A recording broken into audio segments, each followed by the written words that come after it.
மண்ணில் மண் என எழுதுவதற்கு காரணம் என்ன என சிந்திக்கிறீர்கள். இதில் பெரும் தாத்பரியம் அடங்கியுள்ளது. அதை எடுத்துரைப்பதற்கு முன்பாக நீரில் நீரென்று எழுதி நாம் பார்க்க வேண்டாமா?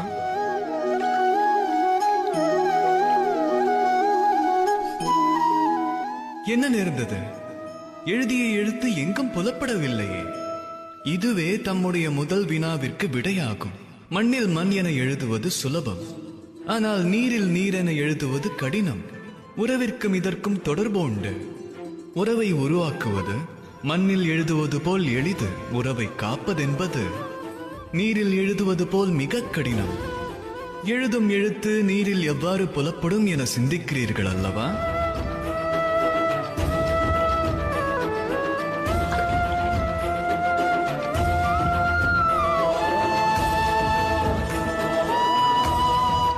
இந்த கற்களானது இந்த நீரில் ஆழமாக தன்னை மூழ்கடித்தன.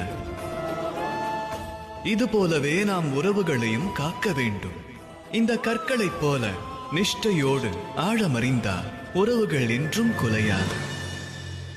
ராதா ராதா.